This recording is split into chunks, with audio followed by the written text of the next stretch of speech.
लुधियाना में जो प्रवासी भाई रह रहे हैं उनका एक बार दोबारा से स्वागत है। और लुधियाना में एडमिनिस्ट्रेशन की तरफ से काफ़ी सारी हम लोगों ने कोशिशें की हैं कि जो प्रवासी भाई हैं उनकी जो दुख तकलीफ़ें हैं वो कम से कम हों लॉकडाउन के दौरान। और इन्हीं बातों को लेके हम लोग डीसी साहब आपको बताएंगे कि क्या प्रशासन की क्या क्या रणनीतियाँ रही हैं और कैसे कैसे हम लोगों ने जो कर्फ्यू के दौरान और लॉकडाउन के दौरान प्रशासन ने प्रवासी भाइयों की सेवा की है। पूरे लॉकडाउन पीरियड में माइग्रेंट पॉपुलेशन के लिए सरकार की तरफ से बहुत तरीके की सहूलतें जो हैं वो प्रोवाइड की गई थी। उनको कुक्ड फूड भी प्रोवाइड किया गया, उनको ड्राई राशन भी जो है वो प्रोवाइड किया गया। इसके अलावा सरकार की तरफ से उन लोगों को एक रजिस्ट्रेशन फैसिलिटी प्रोवाइड की गई थी जिसके थ्रू वो अपने डेस्टिनेशन जहाँ पे वो जाना चाहते हैं अपने आप को रजिस्टर कर सकते हैं। उनकी रजिस्ट्रेशन आने के बाद कंसर्न गवर्नमेंट से अप्रूवल लेने के बाद हम लोगों ने लुधियाना से ट्रेन मूवमेंट जो है वो भी चालू किया। और ये ट्रेन मूवमेंट को बहुत ही धीरे धीरे स्टेबलाइज जो है वो किया गया। हमने एक ट्रेन पर डे से स्टार्ट किया था, जिसको फिर 2 ट्रेन, 4 ट्रेन, 6 ट्रेन करते हुए फाइनली हम लोग 12 ट्रेन पर डे की कैपेसिटी जो है वो लुधियाना की हमने तैयार कर ली है, जिसके थ्रू हम लोग आज करीब 20,000 लोगों को लुधियाना से अपने गंतव्य स्थानों के लिए लोगों को भेज रहे हैं।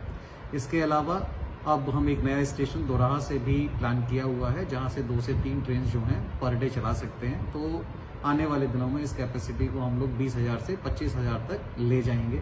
और जो भी माइग्रेंट पॉपुलेशन ने लोगों ने अपने आप को अपने स्टेट्स के जाने के लिए रजिस्टर किया हुआ है, उनको हम लोग उनके गंतव्य स्थानों तक पहुंचाएंगे। इसके अलावा जैसे कि नॉर्मेलिटी आ चुकी है, काफ़ी चीज़ें जो हैं चालू हो चुकी हैं, कमर्शियल एस्टैब्लिशमेंट्स भी चालू हो चुके हैं। ये भी अच्छी खुशी की बात है कि अब लोग जो हैं अपने कामों में भी बिजी होते जा रहे हैं और अपनी कर्म भूमि को, अपने कर्म को प्रधानता देते हुए अब अपने कामों में जुट गए हैं और अपनी वापस जाने की जो उनकी इच्छा है उसको उन्होंने काफ़ी कंट्रोल भी कर लिया है।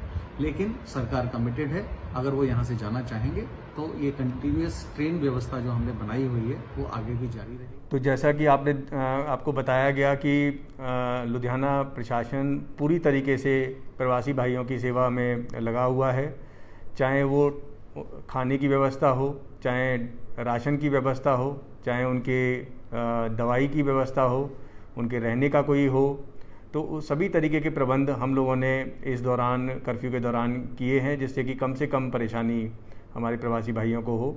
और जो ट्रेन है वो इतनी ज़्यादा चालू हो गई हैं कि मेरे को लगता है अगर जो भी कोई जो जाना चाहता है उसको किसी तरीके की कोई परेशानी नहीं है। वो अपने उसके मोबाइल पे SMS आएगा कि आपकी कल ट्रेन है, उस समय पे वो वहाँ पे जहाँ पे उसको बस जो पिकअप पॉइंट्स हैं वहाँ पहुँच जाए और उसके बाद सारी जिम्मेदारी प्रशासन की है। जिन लोगों के पास SMS नहीं आ पा रहा है या उनको लग रहा है कि उनका नंबर कहीं निकल तो नहीं गया, ऐसे लोग शेल्टर होम्स में चले जाएं, जो कि हमने तकरीबन 40 के करीब शेल्टर होम लुधियाना में बनाए हैं।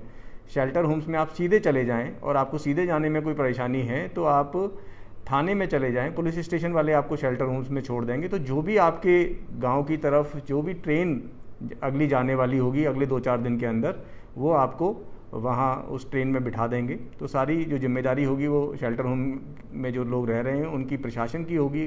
खाने पीने से लेके रहने तक सभी तरीके की जो सुविधाएं हैं ये सारी फ्री हैं, ट्रेन की टिकट भी फ्री है, तो हर तरीके की चीज़ है।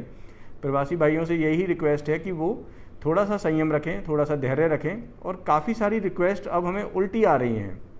जो प्रवासी भाई बिहार में, यूपी में, मध्य प्रदेश में, बाकी स्टेट्स में फंस गए थे और जिनकी फैक्ट्रीज चालू हो गई हैं, वो हम लोगों को कॉल कर रहे हैं कि उनको बुलाया जाए। तो उनके लिए भी मैं बताना चाहता हूँ कि जो ट्रेनें सरकार की तरफ से अब रेगुलरली 1 जून से चल गई हैं, आप लोग अपनी बुकिंग करवा के यहाँ आ सकते हैं। और स्टेशन से लेके जब आप लुधियाना में पहुँचेंगे तो सारे अरेंजमेंट हम लोग आपके करेंगे। आपको आपकी फैक्ट्रियों तक लेके जाना, आपके जहाँ रहने वाली जगह है, वेड़े हैं, वहाँ तक लेके जाना, वो सारी जिम्मेदारी प्रशासन की होगी। तो प्रशासन जो भी लोग प्रवासी भाई जो अपने काम पे आना चाहते हैं, जो कहीं फंस गए हैं या जो जिनको अब जो कि ट्रेन को भी पहली ट्रेन को गए हुए भी 15 दिन के करीब हो गए हैं, जो वापस आना चाहते हैं, तो वो ट्रेन के माध्यम से या किसी भी माध्यम से वापस आ जाएं। उनका यहाँ लुधियाना में जो भी कुछ हम लोगों से मदद बन पड़ेगी हम लोग उनकी पूरी सहायता करेंगे और उनको काम पे जल्दी से जल्दी, उनको फैक्ट्री वाले भी बुला रहे हैं तो मेरे हिसाब से उनको काम पे जल्दी से जल्दी लगना चाहिए ताकि जो उनकी इकोनॉमिक कंडीशन है वो ठीक रह सके। जय हिंद।